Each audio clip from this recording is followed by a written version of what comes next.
College English Test, Band 6, Part 2, Listening Comprehension. Section A, Directions. In this section, you will hear 2 long conversations. At the end of each conversation, you will hear 4 questions. Both the conversation and the questions will be spoken only once.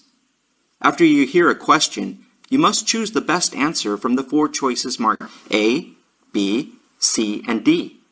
Then mark the corresponding letter on answer sheet 1 with the single line through the center. Conversation 1. Do you mind taking my photo with the statue over there? I think it will make a great shot. Sure, no worries. You're always taking photos. What do you do with all the photos you take? Well, don't laugh. My dream is to become an online celebrity of sorts. You're not serious, are you? I am completely.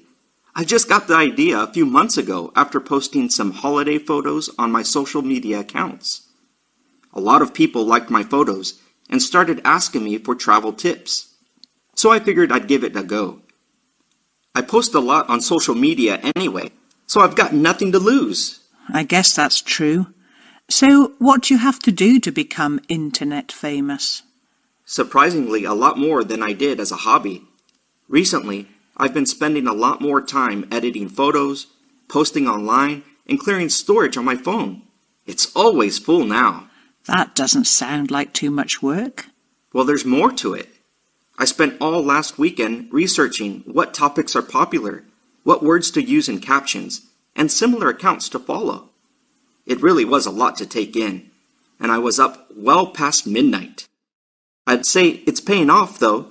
I increased the number of people following my accounts by 15% already. That is impressive. I guess I never thought much about all the effort behind the scene. Now that I think about it, there's always something wrong with my photos as it is. Half smiles, closed eyes, messy hair. I hope you have better luck than I do. Then again, I think the only person interested in my photos is my mum. Questions 1 to 4 are based on the conversation you have just heard. Question 1. What does the man ask the woman to do?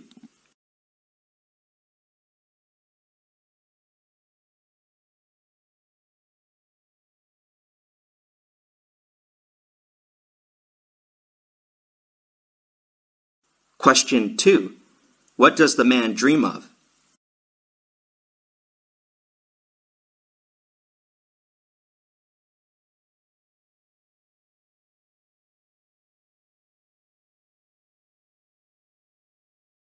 Question 3.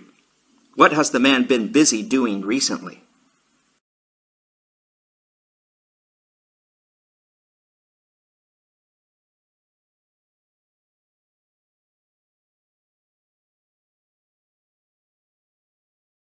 Question 4. What does the woman say about her photos?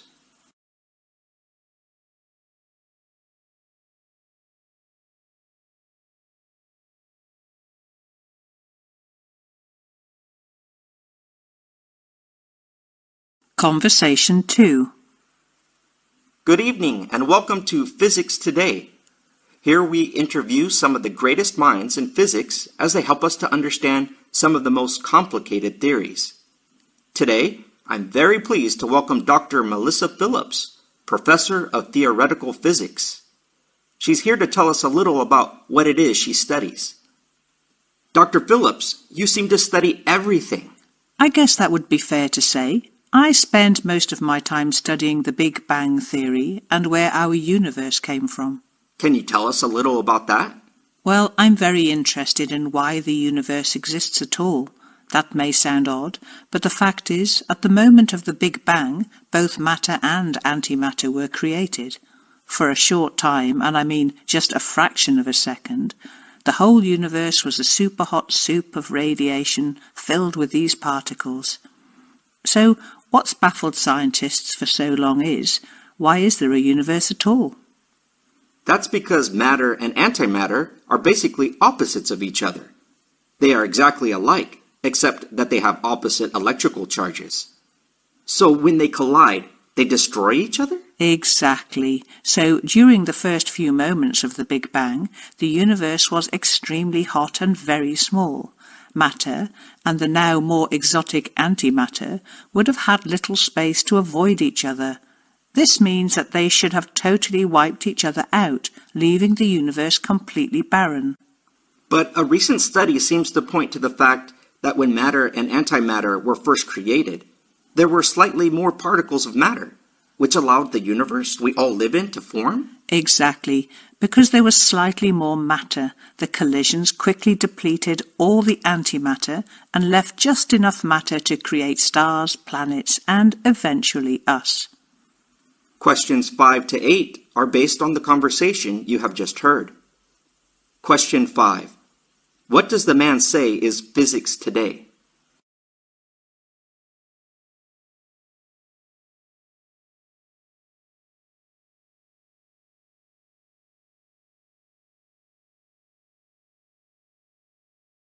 Question 6.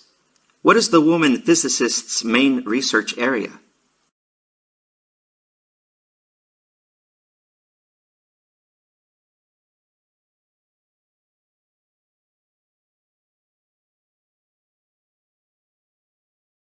Question 7. What is the woman interested in?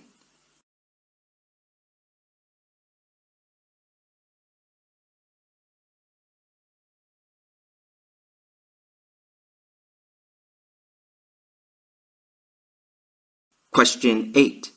What seems to be the finding of the recent study?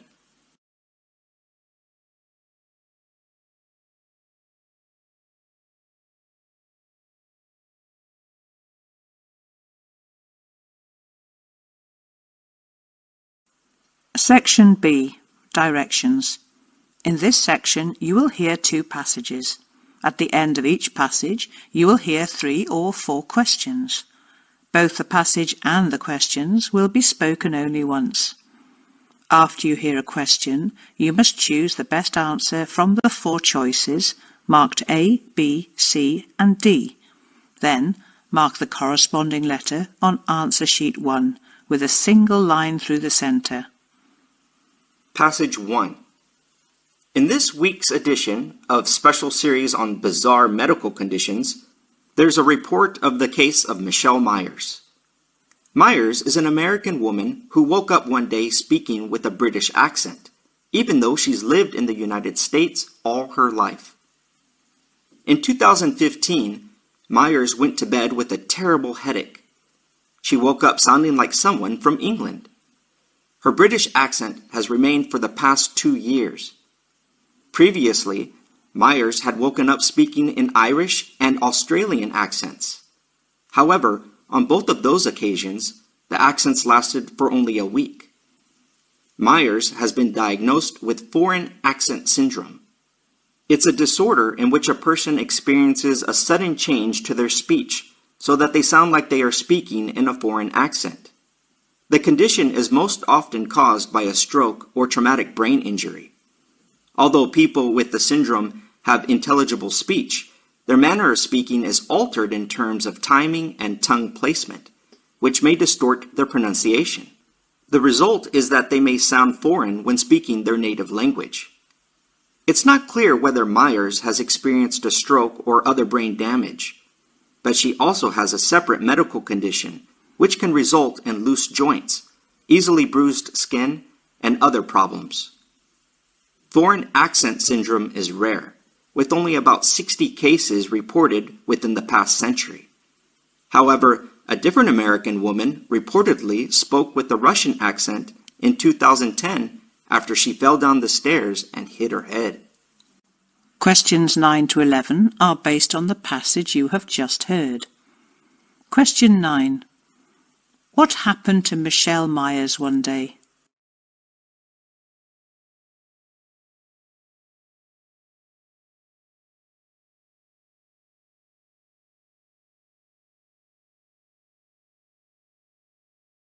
Question 10. What does the passage say about foreign accent syndrome?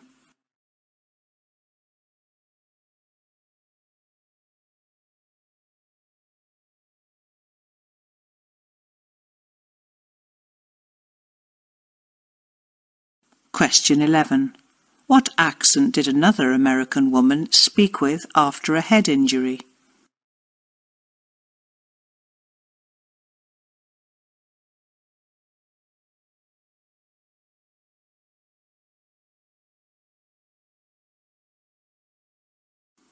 Passage 2. There is something about water that makes it a good metaphor for life. That may be one reason why so many people find relief in swimming when life's seas get rough, and it goes some way towards explaining why books about swimming, in which people tackle icy lakes, race in rivers, and overcome oceans while reflecting on their lives, have recently become so popular. These books reflect a trend, particularly strong in Britain, where swimming in pools is declining, but more and more folks are opting for open water, while swimming seems to be especially popular among women. Jenny Landreth recently published a guide to the best swimming spots in London. Her new book, Swell, interweaves her own story with a history of female pioneers who accomplished remarkable feats and paved the way for future generations. Notions of modesty restricted women in the Victorian era, but they still swam. A bathing machine was rolled down to the seashore so women would not be seen in swimwear. In 1892, the Gentlewoman's Book of Sport described a woman swimming in a heavy dress, boots, hat, gloves, and carrying an umbrella. Eventually, swimming became freer. Mixed bathing was permitted on British beaches in 1901.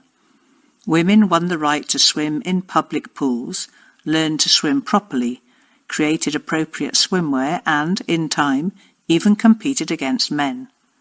The first woman to cross the English Channel was Gertrude Ederle in 1926. She beat the record by almost 2 hours, and her father rewarded her with a red sports car. Questions 12 to 15 are based on the passage you have just heard. Question 12. What has become so popular recently?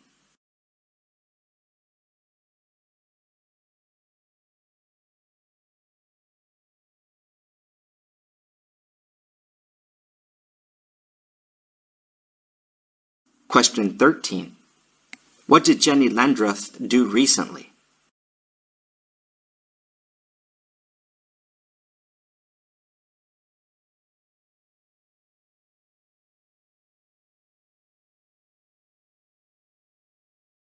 Question 14. What do we learn about women in the Victorian era?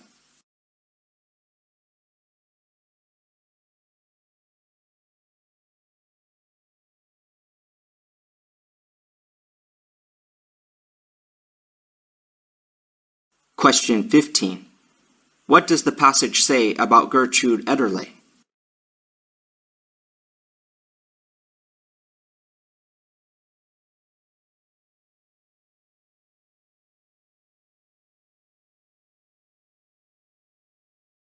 Section C. Directions. In this section, you will hear 3 recordings of lectures or talks, followed by 3 or 4 questions. The recordings will be played only once. After you hear a question, you must choose the best answer from the 4 choices, marked A, B, C and D. Then, mark the corresponding letter on answer sheet 1 with a single line through the centre. Recording 1. Today, I'm going to talk about a very special kind of person. Psychologists call them masters of deception. Those rare individuals with a natural ability to tell with complete confidence when someone is telling a lie. For decades, researchers and law enforcement agencies have tried to build a machine that will do the same thing. Now, a company in Massachusetts says that by using magnetic brain scans, they can determine with 97% accuracy whether someone is telling the truth. They hope that the technology will be cleared for use in American courts by early next year. But is this really the ultimate tool for you, the lawyers of tomorrow? You will not find many brain scientists celebrating this breakthrough. The company might be very optimistic, but the ability of their machine to detect deception has not provided credible proof. That's because the technology has not been properly tested in real-world situations. In life, there are different kinds of lies and diverse contexts in which they're told. These differences may elicit different brain responses. Does their hypothesis behind the test apply in every case? We don't know the answer because studies done on how reliable this machine is have not yet been duplicated. Much more research is badly needed. Whether the technology is eventually deemed reliable enough for the courts will ultimately be decided by the judges. Let's hope they're wise enough not to be fooled by a machine that claims to determine truthfulness at the flip of a switch. They should also be skeptical of the growing tendency to try to reduce all human traits and actions to the level of brain activity. Often, they do not map that easily. Moreover, understanding the brain is not the same as understanding the mind. Some researchers have suggested that thoughts cannot properly be seen as purely internal. Instead, thoughts make sense only in reference to the individual's external world. So while there may be insights to be gained from matching behavior to brain activity, those insights will not necessarily lead to justice in a court of law. Problems surround the use of machines to spot deception, at least until it has been rigorously tested. A high-tech test that can tell when a person is not telling the truth sounds too good to be true. And when something sounds too good to be true, it usually is. Questions 16 to 18 are based on the recording you have just heard. Question 16. What have researchers and law enforcement agencies tried to do?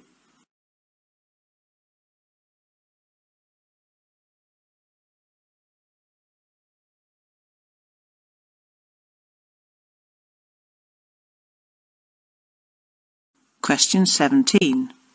How do many brain scientists respond to the Massachusetts company's so-called technological breakthrough?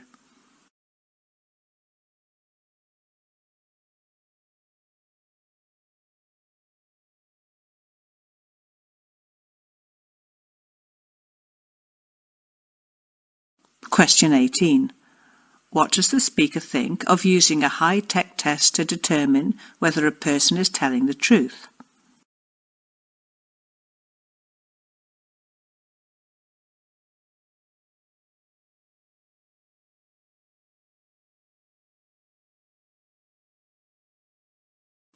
Recording 2. Last week I attended a research workshop on an island in the South Pacific.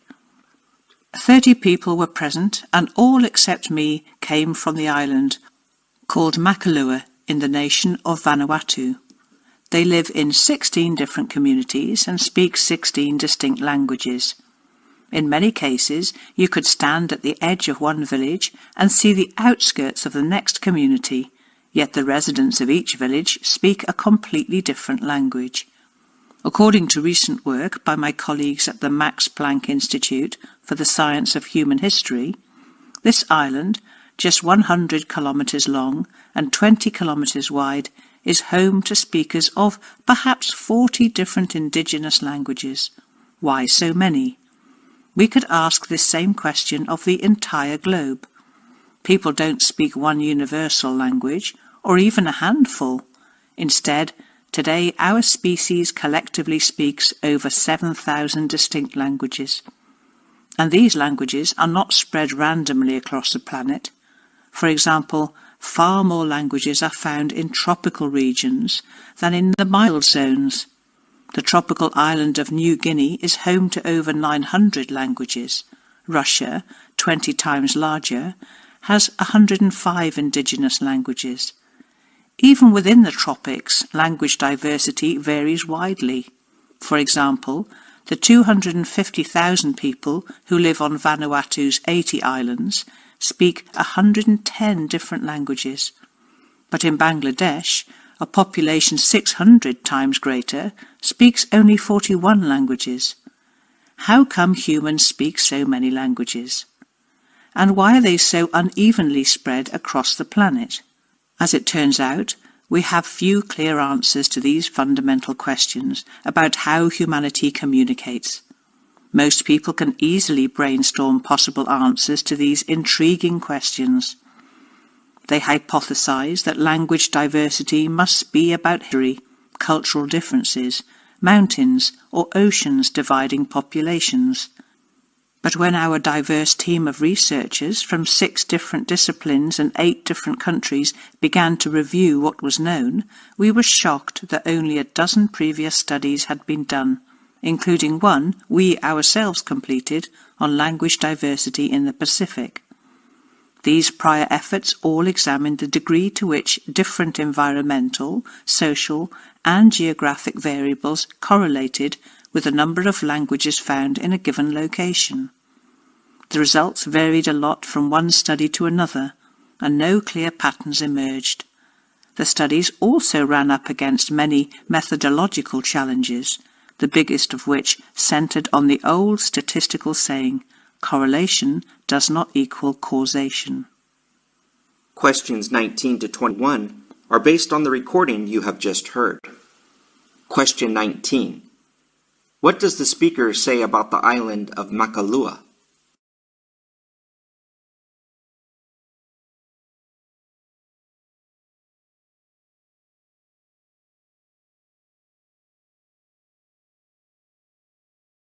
Question 20. What do we learn from the talk about languages in the world?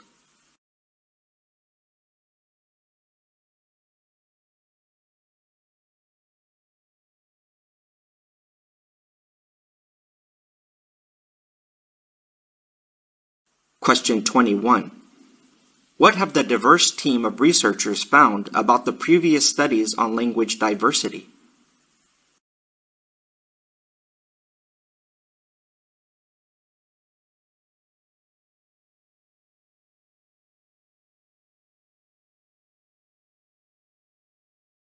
Recording 3. We often hear people say that America is a land of opportunity, a country built on hope to aspire to greatness, on the American dream. But is the dream as we once knew it dying? Today's demographics show that the middle class is disappearing, and now the richest 1% of the population has amassed more wealth than the bottom 90%. Once upon a time, Americans thought that if they worked hard enough, even in the face of adversity, they would be rewarded with success. These days, though, the divide between rich and poor is greater than it has ever been. The question is, what is it going to take to change things? Maybe one day soon, real change will actually be made in our nation, and the gap will be eradicated. But what happens in the meantime? Is there something that we can do to help close the gap? Is there something that we can do to prove that a little compassion goes a long way? If we want to fix the problem of the income gap, first we have to understand it. It is a grim reality that you can have one person who only makes around $13,000 a year, while across town, another is making millions. For me, it is kind of astonishing. And if you ask low-income people what's the one thing that would change their life, they'll say a full-time job. That's all they aspire to. So why is it so difficult for so many people to find employment? It partly comes down to profit-driven business models that are built around low-wage work and part-time jobs that don't provide benefits. Businesses, in order to bolster profits, hire employees as part-time workers only. This means they are paid the lowest legal wage and receive no health care or other benefits provided to full-time employees. Simultaneously, technological advancement and a global economy has reduced the demand for well-paying blue-collar jobs here in the United States. The cumulative effect of these two factors is that many Americans are forced to take 2 or more part-time jobs just to make ends meet. What has become obvious to me when it comes to the income gap is that there needs to be an opportunity for the people at the bottom to push them back up and push them into the middle class to give them hope in their lives. Questions 22 to 25 are based on the recording you have just heard. Question 22. What do the surveys show about America, according to the speaker?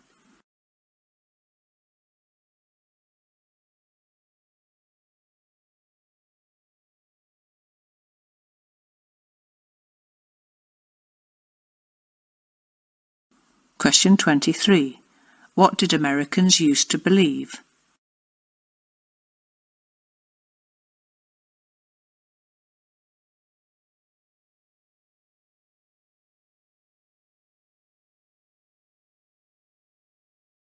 Question 24. What do low-income people aspire to?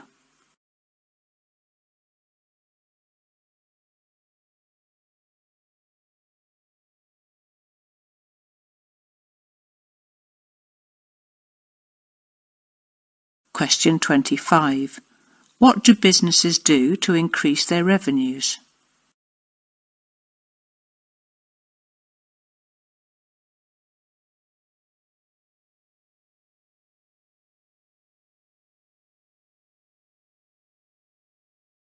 This is the end of listening comprehension.